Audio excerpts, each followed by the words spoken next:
Sometimes I feel like it's easier to keep my goals to myself because if I socialize them with other people, all of a sudden they feel like they're a little bit more real.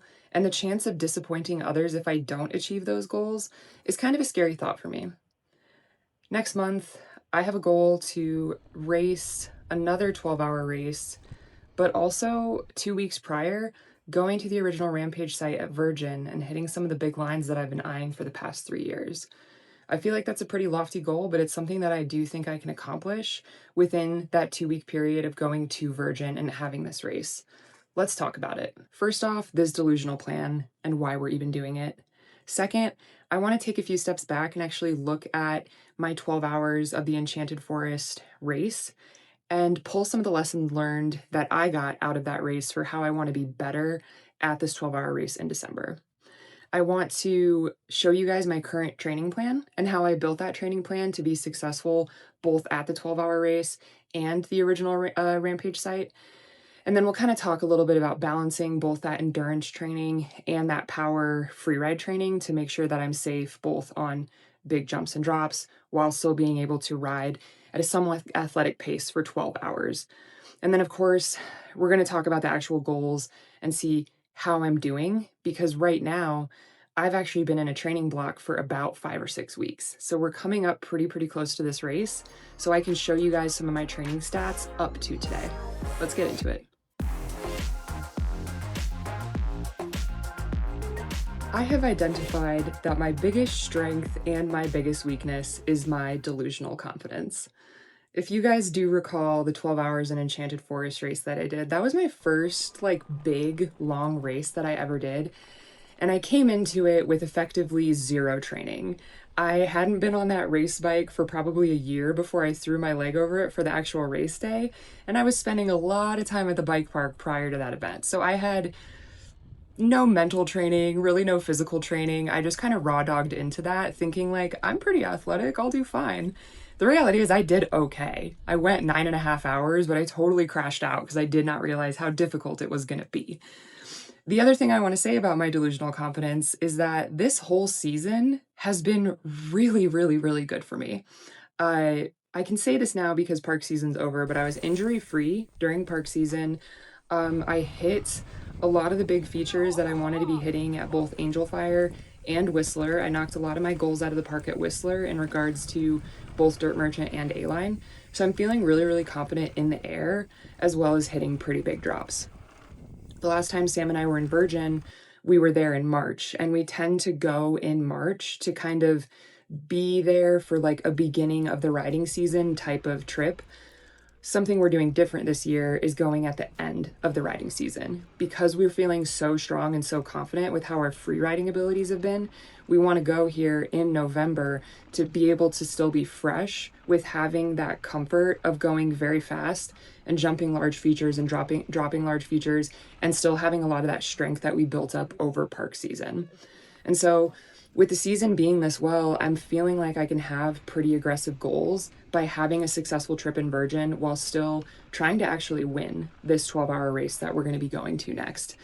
And so with that being said, there is a lot of delusional confidence there from how good my season was this year with no injuries and just a lot of really good times with friends that I want to take that momentum and put it towards a pretty hefty goal towards the end of the year to finish off 2025 really strong.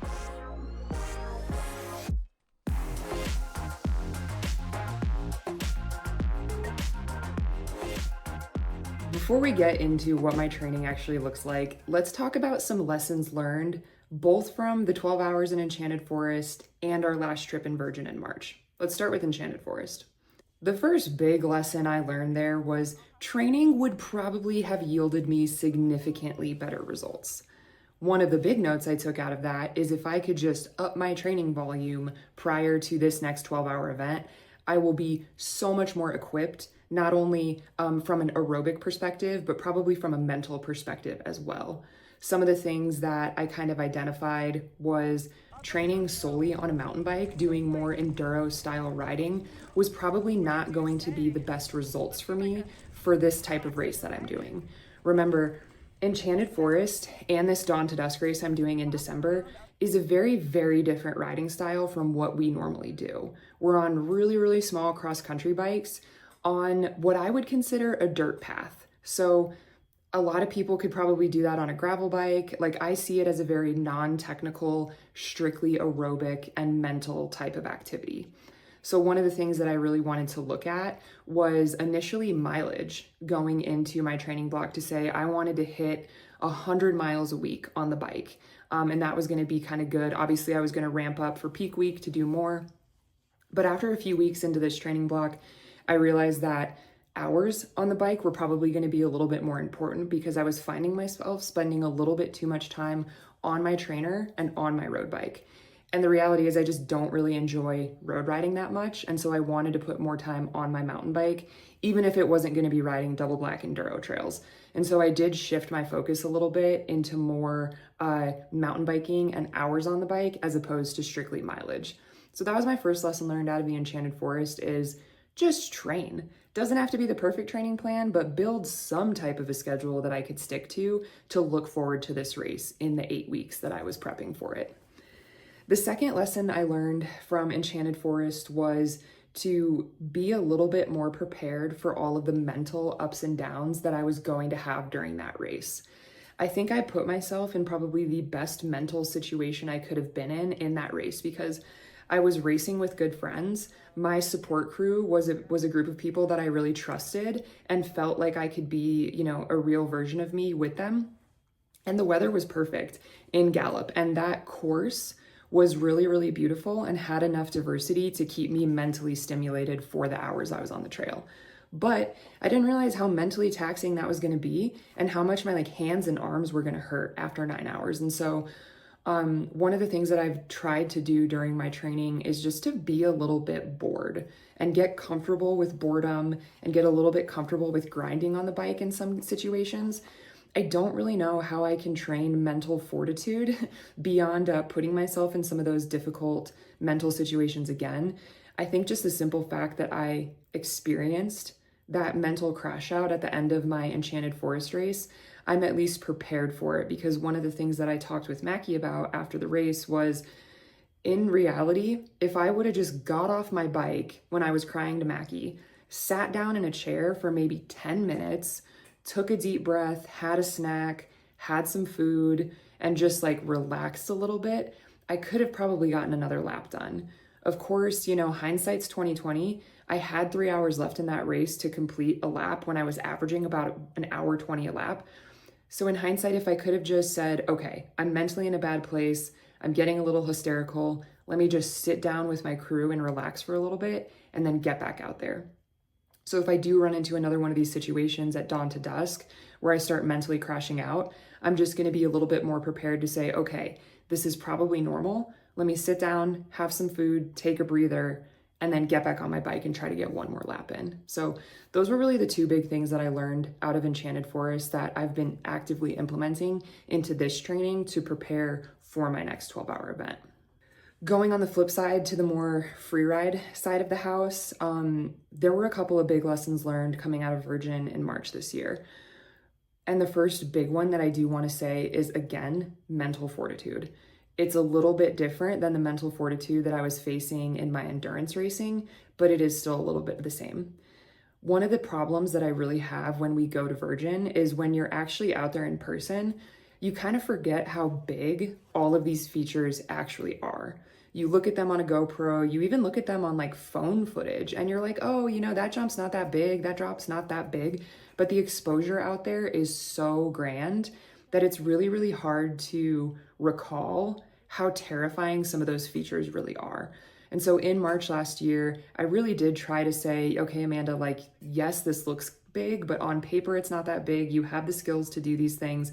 And so this whole season, after that visit in March, I've really spent a lot of time trying to reconcile where my skill is and where my mental concerns are, right? So for example, my skill, I think most times is a little bit better than where I think my skill is. And I'm really, really scared to kind of push that mental skill up to where my actual skill is. And so this season, being able to overcome that big step up on Dirt Merchant, for example, And, you know, being able to kind of see the moon booter for the first time on A-line and not be overwhelmed by it and just send it was a really, really good confidence booster for me, to be able to blind ride a trail like that and kind of see the features, identify that the features are big, but take a step back and say, okay, I know what I'm doing. I know how to ride this type of stuff.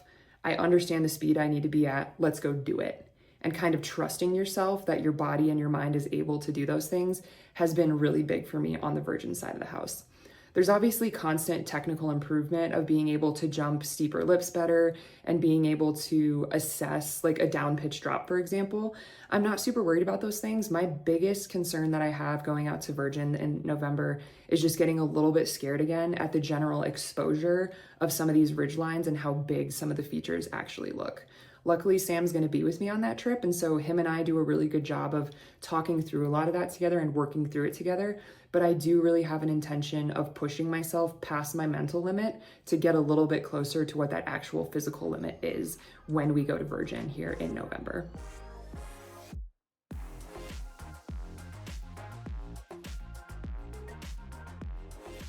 Let's talk about my current training plan. Part of the training plan is not going to be anything unique. It's going to be a pretty standard endurance training block. But where it gets kind of weird is how we mix in a heavier amount of strength training and explosive power to kind of get both of the ends of the spectrum on ultra endurance aerobic strength and anaerobic explosive power for things like jumping and dropping. So let's get into that. The first thing we'll talk about again is just readdressing how I kind of moved from a mileage goal to more of an hours of training goal per week. When I was initially on my mileage goal, I was spending a little bit too much time thinking like, how am I going to get these miles? How am I going to get these miles? And I was leaning more towards spending time on my indoor trainer or road riding. And while that was okay, sometimes, especially as a mountain biker, I feel like road miles are a little bit cheating because they're just so much easier than mountain bike miles. And so I was also getting a little bit bored with like road miles and trainers. So yeah, sure, during the week I'll hop on the trainer just to get a little bit of volume in, but more often than not, I tried to shift my focus to being on my mountain bike as much as possible, simply because that's what I enjoy. I'm not doing as much hard riding that I would normally have done, especially during the summer months, because that gets really hard on your shoulders, your elbows, your knees, your arms. And putting in high volume of really high intensity mountain biking, I think is just a recipe for getting an overuse injury. So I have been spending some more time on more of our cross country style trails to make sure we're getting that aerobic endurance and that really strong base built. Right now, I'm averaging between 11 and 13 hours of training in these past 7 weeks, and I plan to keep that pretty consistent up until both our Virgin trip and the 12-hour race. The one thing I will say though is while I do have a pretty standard training block on the bike of making sure I have, you know, a zone 2 workout, an interval workout, a hill climb workout, some type of tempo workout, and then of course long rides on the weekend, I'm spending about 3 to 4 hours a week in the gym weightlifting what I would consider a more traditional bodybuilding split. So a lot of times, actually, I have been doing 2 workouts a day, something in the morning and something in the evening, where my weightlifting tends to consist of 5 reps and 5 sets of like very heavy traditional barbell exercises, right? Like squats, deadlifts, and bench press. And also doing some of that more ancillary accessory work, like things like split squats and single leg deadlifts, and more balancing type exercises to make sure that my tendons and my supportive muscles next to kind of those big muscle groups that I'm working are maintaining strength and stability as well. So I've always loved working out in the gym. And so being able to balance this training for an ultra event and a strength focused goal is actually a really nice balance for me. So I would say on average, I'm spending about 9 hours a week on the bike and 3 to 4 hours a week in the gym. So far, that's been a pretty good balance. One of the things that I did notice was that I needed to get a lot more dialed in with my nutrition, specifically my overall calories consumed every day. After about a month into this training block, I noticed that I was about down 7 pounds of weight, which is a lot for me. I usually weigh about 162 pounds, and I'm pretty happy at that 162 pound weight. And so when I started getting under that, just in general, my hormones get off a little bit. I'm always just a little bit sleepier and just don't feel as good in general. So I've been very, very mindful to start eating more food. Luckily, my diet is pretty balanced already, so I haven't been spending too much time looking at like the macro or micronutrients of my diet, but I am making sure that I'm a very protein heavy diet. I have been integrating more carbs into my diet during this training block just because of how much time I'm spending on the bike. I want to make sure that I have enough available energy for when we are doing those big events. So I would say on average, I've been averaging around 24 to 2,600 calories a day. I'm probably going to up that as we get into more of this like peak week training block to probably like 3,000 calories a day, just to make sure I don't lose any weight, because I'm one of those people where it's a lot easier for me to lose weight than it is to gain weight. And with how much I'm moving, I want to make sure that I can keep my body and my mind healthy, and especially to not get too overstressed with how much training I actually am doing. So upping my calories during this training block has been really important for me, as well as making sure I'm having meaningful miles and meaningful time on my bike while still enjoying the process. One of the things that I did identify about myself last year was while I was training for the Vapor Trail 125, I did not enjoy training. I found my Sundays to be a little bit dreadful because it was like, oh God, like I have to spend 6 hours on the bike today.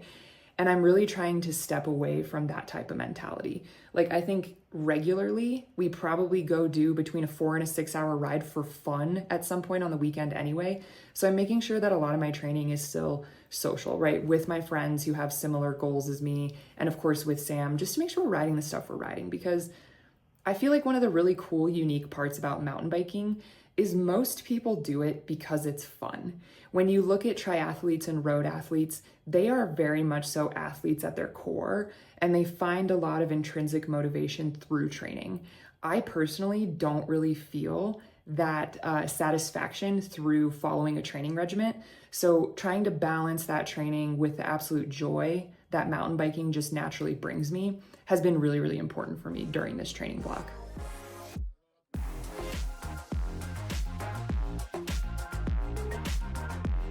In addition to the heavier weight training that I've been doing to prepare for that more explosive anaerobic performance that we're looking for when we go to a place like Virgin, we of course have also been spending time at the pump track, on the dirt jumps, to make sure that we are keeping our bodies very like agile and comfortable with what it's like to jump.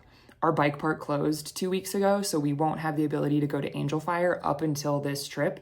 But all of our dirt jumps in the desert are still very, very open and in very, very good condition. So we're trying to spend a lot of time just being comfortable on those types of jumps to make sure our bodies are used to that movement, because it is so different from being in the saddle and actually, endurance training.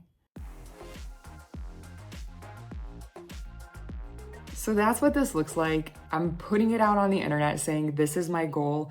I'm cheating a little bit because I'm already so far into my training block that I feel like I'm this close to success. It's a lot easier to tell you guys what my plan is. But so what we're going to be looking at next is obviously Virgin, and going to have a really, really good free ride holiday is going to be our first goal. Get that done, have a really good time with Sam out there, and then shortly after that will actually be the Dawn to Dusk race in Arizona. I'm really, really looking forward to that, and I'm really hoping that I can actually win that race this year. Like, I have my sights set on podiuming and ideally getting first place. I think I have the strength.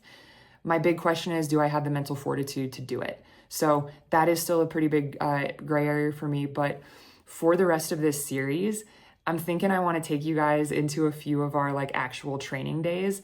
And so because I'm a glutton for punishment, I'll probably take you guys on an FTP test, and I can show you guys an FTP that I did last December, and we'll compare it with the FTP that we'll be doing this month to see if there's any change in that top end strength.